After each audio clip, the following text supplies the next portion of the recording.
Olá, sejam bem-vindos a mais uma aula de RPG. Nós vamos tratar hoje das cadeias musculares, segundo Philippe Suchard. Vamos abrir aqui a tela.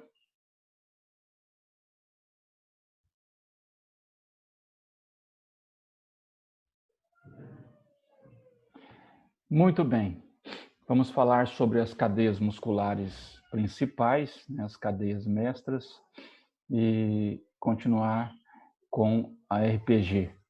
O objetivo nosso é entender esse mecanismo, como as cadeias funcionam, e nós vamos ver também que existem posturas, específicas que serão trabalhadas pelo fisioterapeuta lá na frente, na parte prática, e nós precisamos compreender bem esses mecanismos.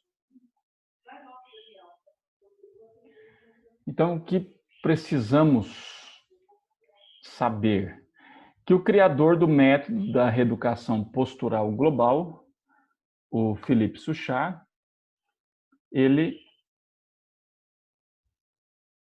também acreditava nas cadeias musculares, assim como a Mézières. E as cadeias musculares, elas são responsáveis por manter o indivíduo em equilíbrio.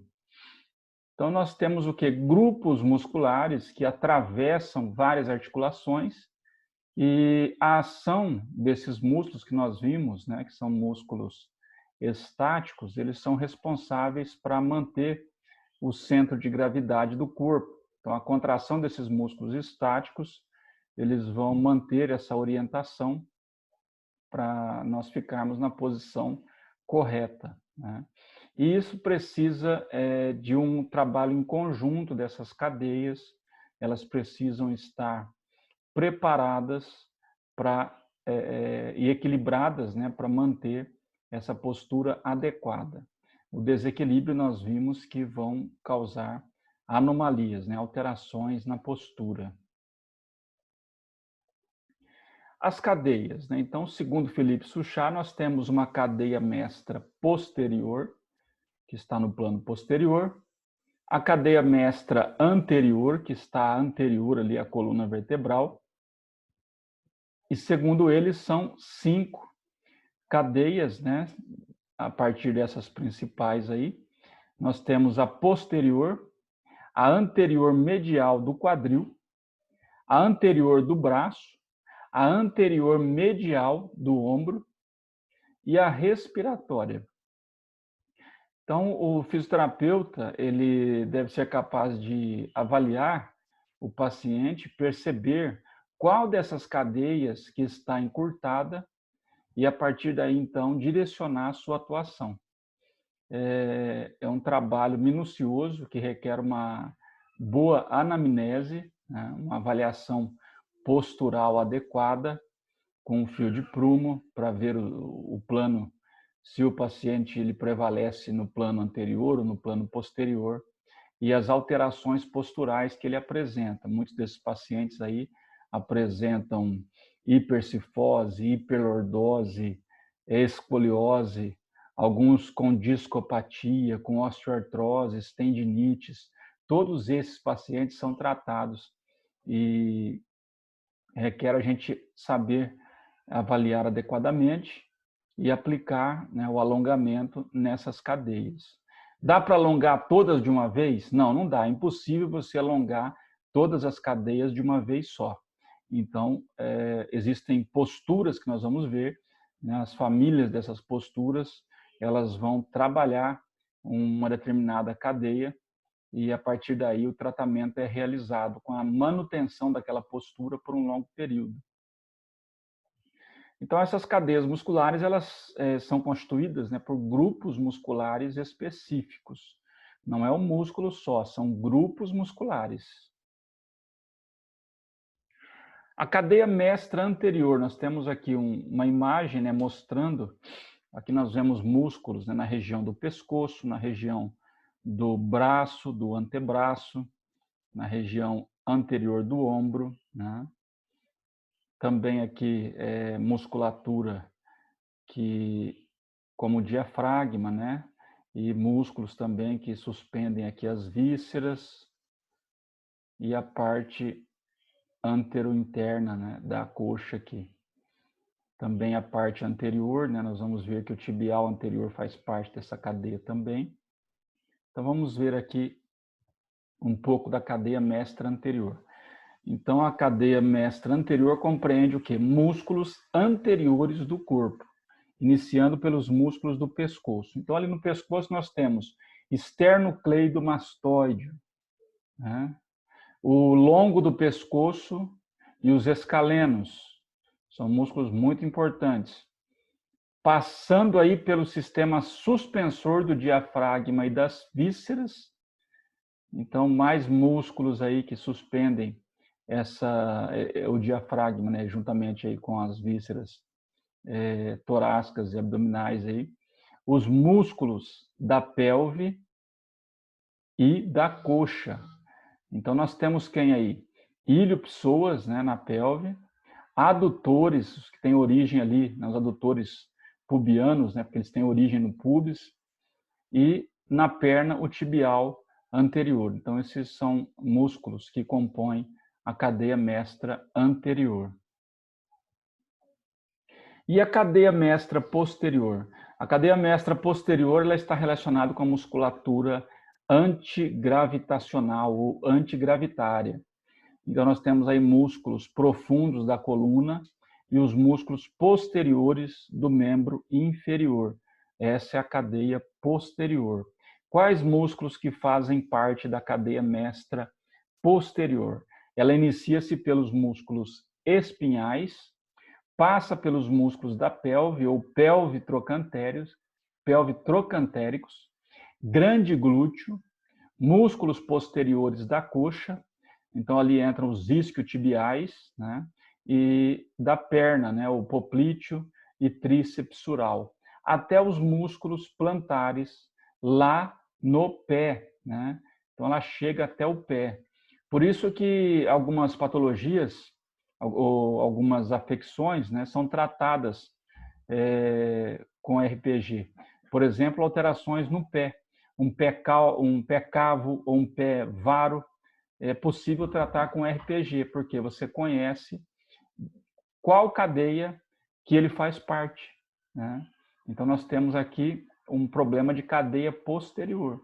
Se você conhece, por exemplo, a postura que trabalha uma cadeia posterior, você vai estar interferindo nesse mecanismo de alteração do pé cavo, por exemplo, desse paciente. Então, você faz um tratamento, né, pode colocar o paciente ali numa posição que vai trabalhar a cadeia posterior, por exemplo, a posição de bailarina, né, ela vai alongar a cadeia posterior. Então, se o caso é um encurtamento, você consegue trabalhar uma alteração do pé com a RPG.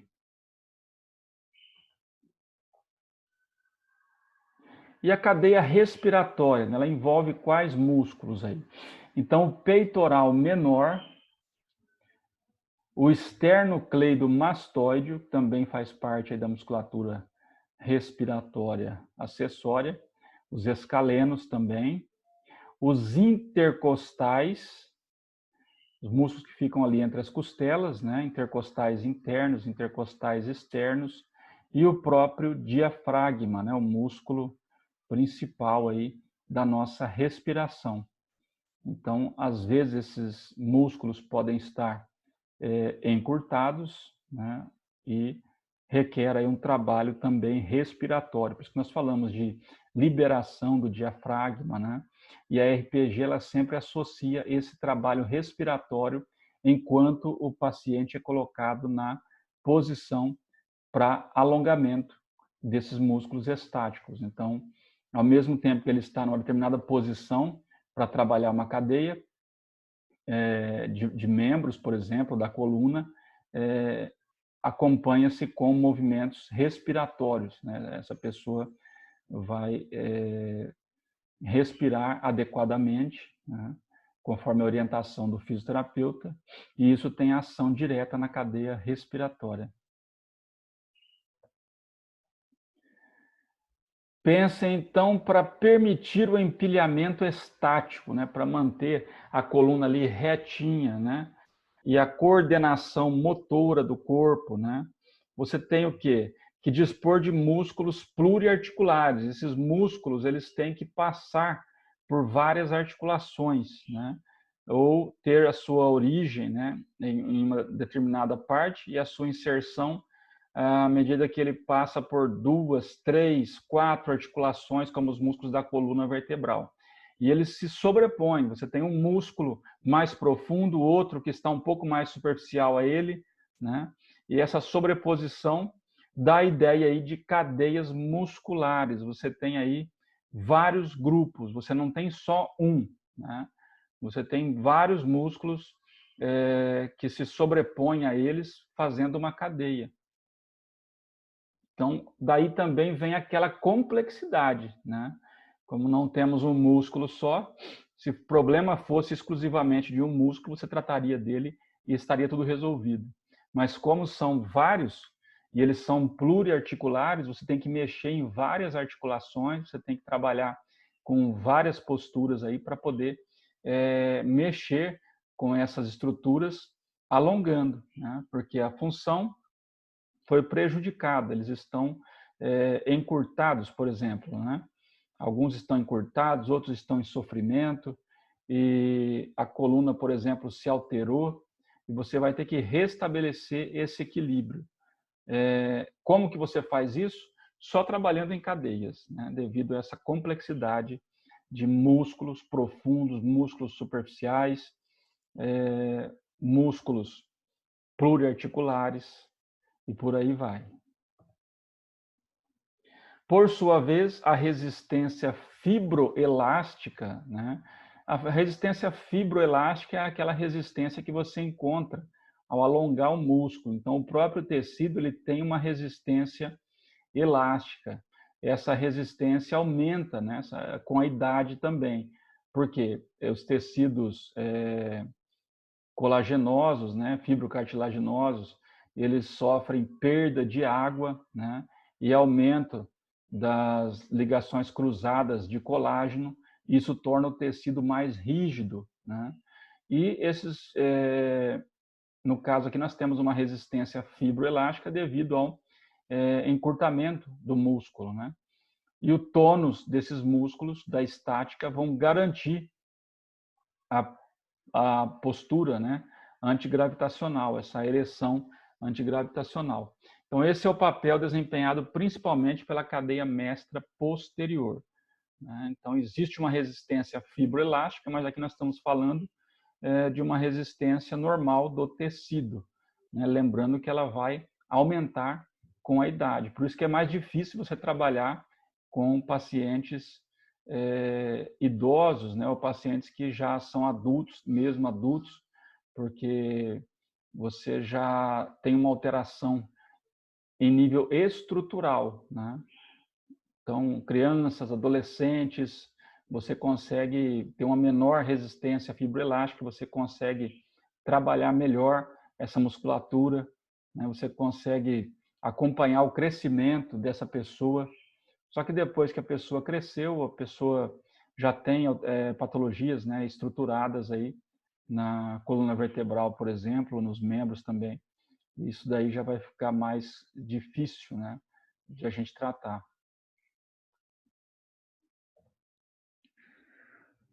Da mesma forma, também há a função estática de suspensão, né? Então, existe uma função estática que suspende o quê? O tórax, os membros superiores e as vísceras. Elas estão presas, elas não estão soltas ali no abdômen, né? Então, lembra que nós falamos que a fáscia, né? A fáscia, ela percorre os músculos, né? E ela passa também pelas vísceras. Então, alterações faciais não afetam só os músculos, afetam também as vísceras.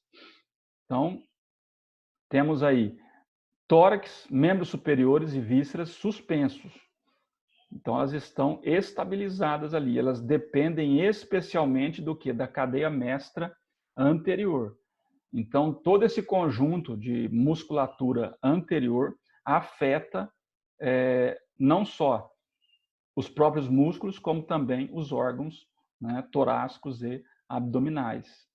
Então, nós temos ali as alças intestinais presas na parte posterior, né, da parede abdominal, e ali nós temos músculos, né? Então, nós temos ali a coluna vertebral. E a origem dessas alças, né, os mesentérios, por exemplo, né, são ali, nessa região. Então, ela segura os intestinos, e alterações nessa parte posterior podem causar o quê? Podem promover desequilíbrios nesses órgãos viscerais também. Então, é importante manter toda a estrutura, né, de tórax, membros superiores e vísceras e musculatura anterior funcionando adequadamente, né, garantindo a postura ereta e arrumando, né, dessa maneira a ereção da coluna vertebral e a postura em geral. Então, isso aqui vai depender da cadeia mestra anterior. Assim, anexadas a estas cadeias, continuam-se as cadeias secundárias, né? Temos cadeias secundárias também, temos as cadeias principais, mas temos vários outros músculos que saem, né?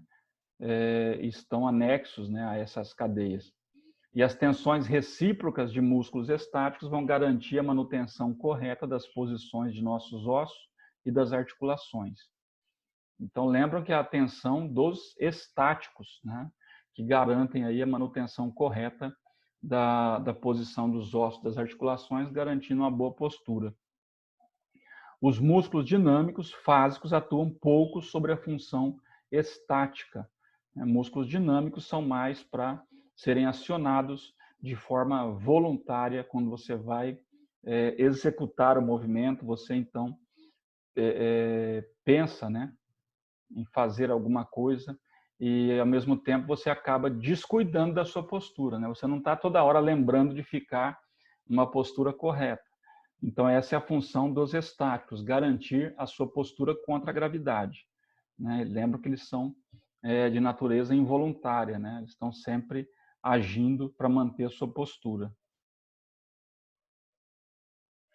Então, as alterações dos músculos estáticos seguem a direção do quê? Da hipertonia, aumento de tônus, rigidez, eles tendem a ficar mais rígidos e encurtados, né?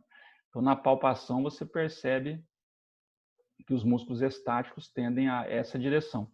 Logo, as deformações posturais se devem à retração desses músculos tônicos, que são como contrações mantidas permanentemente.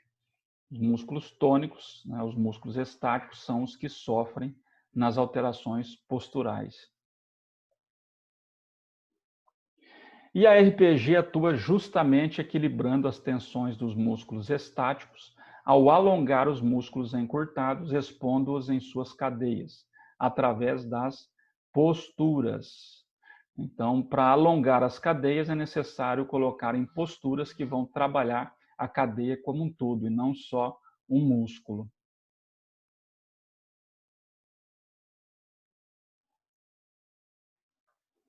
Fisioterapia estática. O desvio postural deve ser atacado o mais precocemente possível. Lembra que nós falamos já, né?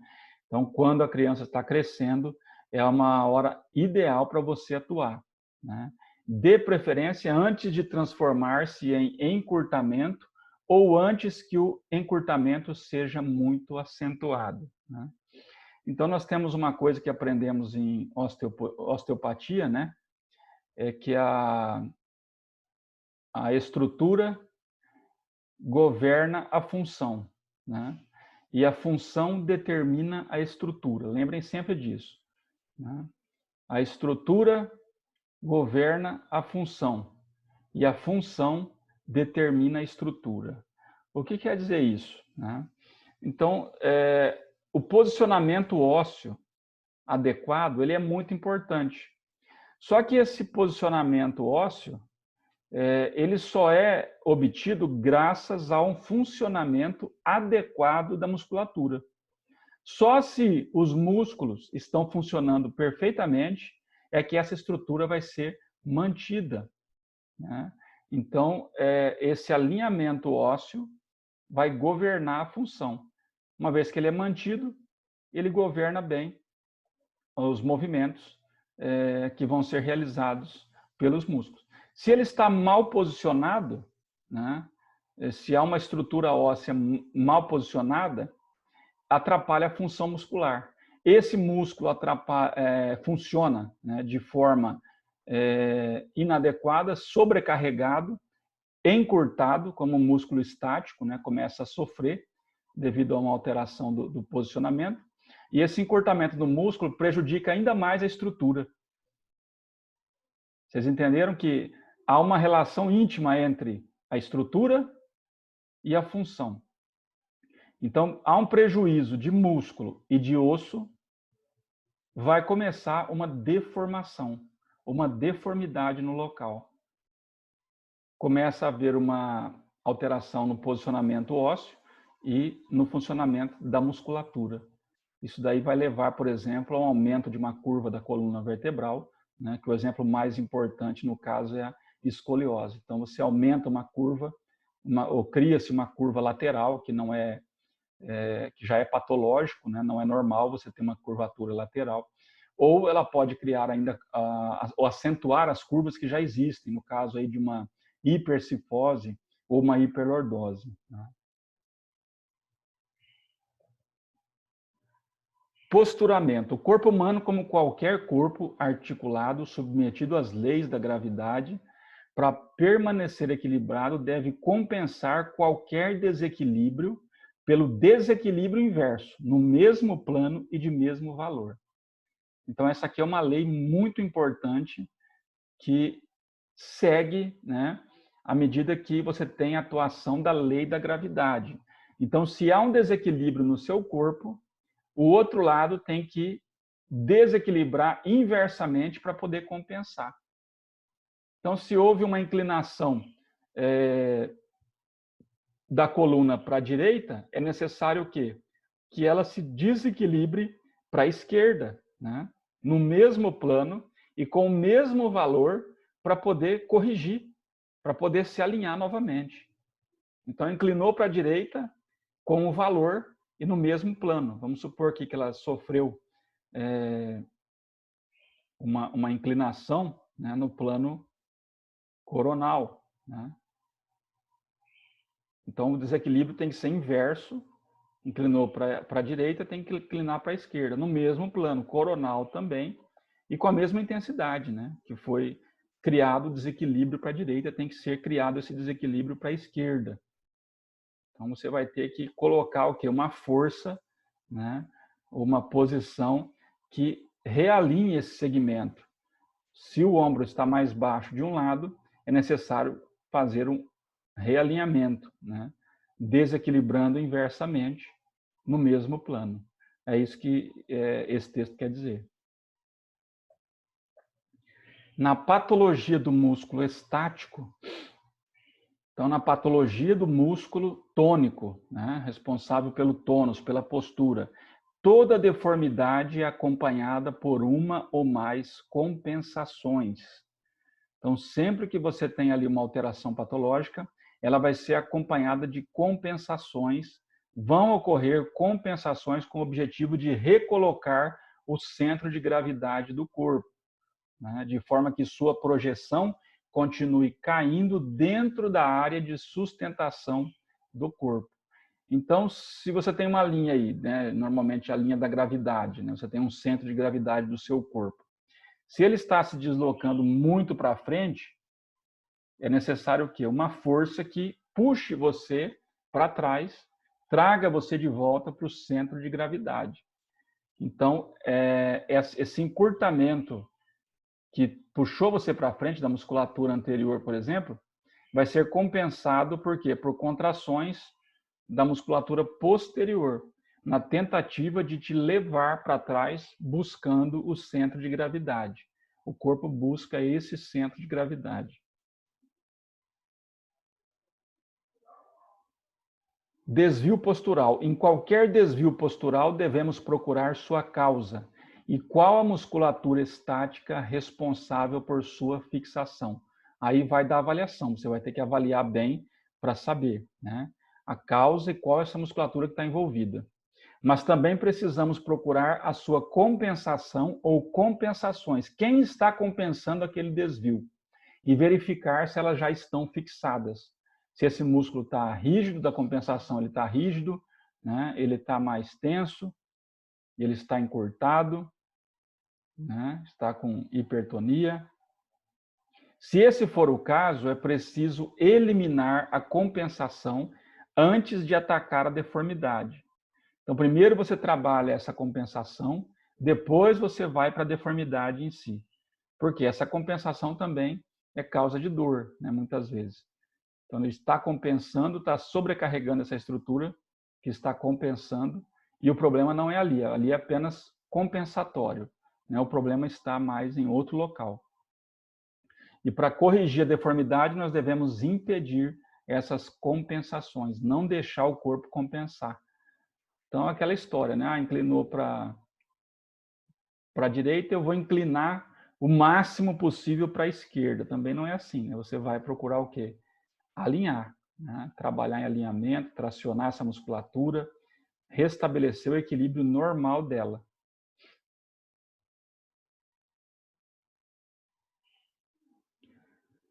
Desequilíbrios musculares. Então, tudo começa com o quê? Com a tensão do músculo, né? Um problema na função. O músculo mais tenso já prejudicou sua função, né? Já não está com a função normal, porque ele está tenso. Ele vai aproximar suas extremidades, ele vai encurtar. Lembra que nós falamos? Isso vai criar um deslocamento ósseo. Ele vai puxar o osso consigo. Esse deslocamento ósseo constitui um bloqueio articular. Quer dizer que aquela articulação já não vai funcionar mais direito. Ela não vai desenvolver mais a sua função normal. Sua função foi prejudicada. Agora nós temos uma alteração e deformidade corporal. Já se alterou, né? Você tem deslocamento ósseo e começa então a deformidade. Deslocou para onde, né? Deslocou, puxou uma vértebra posteriormente, então está criando ali uma hipercifose, né, por exemplo, ou está tracionando muito anteriormente, está criando uma hiperlordose ou uma retificação, né? Então, existem mecanismos aí de adaptação muscular. Esses músculos vão tendo a sua função prejudicada, né? Vão alterando a parte postural e vão se adaptando. Ele puxou para ele o segmento, ele se encurtou. Esse músculo já trabalha encurtado, é um músculo estático encurtado, né? Não tem mais a função que anteriormente ele exercia, ele já está trabalhando num estado de encurtamento. E esse encurtamento vai acabar gerando compressão de vaso sanguíneo, prejudicando a microcirculação, prejudicando a sua própria oxigenação, né? Trabalhando aí de uma forma incorreta, ele vai gerar quadro álgico, né? Você tem células que trabalham na ausência ali de uma boa oxigenação, elas produzem, por exemplo, o ácido lático, né? Então, elas produzem substâncias que vão irritar terminações nervosas e que vão causar dor. Adaptações musculares, né? Você tem, por exemplo, uma entorse de tornozelo. O que vai acontecer? Mas torceu o tornozelo, está com dor na ATM, né? Ou no ombro ou na cervical. Como que o entorse de tornozelo afetou, né, lá em cima? Então, você começa com uma claudicação, começa a mancar depois do entorse de tornozelo. Isso faz o quê? Com que você aumente a descarga em membro inferior contralateral. A tendência é você tirar a descarga de peso do tornozelo machucado e jogar para o outro que está são, que suporta peso, né? Isso vai fazer o quê? Com que inicie uma inclinação pélvica, já que você está apoiando na perna contralateral, essa perna que você está tirando mais do solo, que você está evitando o peso, a pelve vai inclinar para esse lado, né? Então, inclinou, vai haver uma compensação lombar, ela estira ligamentos, ela acaba estirando músculos, né? Você tem, então, uma compensação torácica, porque as cadeias estão interligadas ali, né? Você tem, na cadeia anterior, os músculos, né? Melhor dizendo, os músculos estão associados, né? Então, na cadeia anterior existe uma sequência muscular. Essa sequência ela é transmitida de uma para outra, de um músculo para outro, ou de um grupo muscular para o outro, na mesma cadeia. Então, começa-se uma compensação de lombar para torácico, de torácico para cervical, né? Então, chegou no pescoço, começam-se as manifestações álgicas. Você tem ali, então, uma dor cervical, você tem dor no ombro, né? E você tem também a ATM. Então, a tendência é o quê? Criar a compensação. Essa musculatura está em sofrimento, né? Você teve ali um alongamento desse lado e o outro lado, então, ele contrai para compensar. Senão, imagine se você tirar o membro inferior direito do solo, a tendência é abaixar, né, o seu ombro direito também. E para que você não ande com o ombro direito mais baixo, a musculatura contralateral vai entrar em ação e tentar trazer o seu corpo para a esquerda, para manter você alinhado. Então, você tem um sofrimento dessa musculatura, né, do lado direito e um encurtamento do lado esquerdo. O lado esquerdo ele encurta e começam, então, os problemas aí de natureza cervical, né, do ombro. No ombro seria no ombro esquerdo, né, e na ATM também esquerdo, por aumento da tensão nessa área contralateral ao membro que você teve o entorse, né? Então, são algumas compensações criadas que iniciam bem distante do local e, às vezes, estamos ali tratando de uma cervicalgia, tratando de um ombro que tem a sua origem de dor lá no tornozelo, lá no pé, né? Então, está bem longe do local, mas devido às compensações, manifestou longe do local. Por isso que a avaliação ela é imprescindível. Se você avaliar bem o paciente, você vai tratar bem dele, né? Temos que avaliar todo o contexto. Então, você avalia globalmente e trata globalmente também, né? Não visando só aquele ponto ali, né? Ele pode ter um problema localizado, não quer dizer que não tem um problema localizado, pode existir. Mas sempre procure essas compensações, procure analisar essas cadeias, né? Verifique o que aconteceu, se há outras lesões em outros locais que podem ter manifestado essa dor que ele está sentindo. Bom, aqui teria um seminário, né, para vocês apresentarem em grupos, né? Mas o que eu fiz? Como nós estamos aí de quarentena, né? Eu passei como atividade. E assim que voltar às aulas, nós formamos os grupos e vocês apresentam, né? Por enquanto, vocês vão fazendo essa atividade aí. Vai ter um tempinho para vocês fazerem a atividade, podem se divertir com ela e depois vocês podem preparar melhor essa atividade aí para uma apresentação. Aí nós dividimos os grupos assim que retornar as aulas, né, presenciais aí. Então fica a atividade lá no portal e nós aguardamos aí essa questão para o seminário presencial. Ok, pessoal? Até a próxima aula. Espero que vocês estejam aprendendo bastante, estudando bastante também. E nos vemos aí logo mais, se Deus quiser. Tudo de bom para vocês. Abração.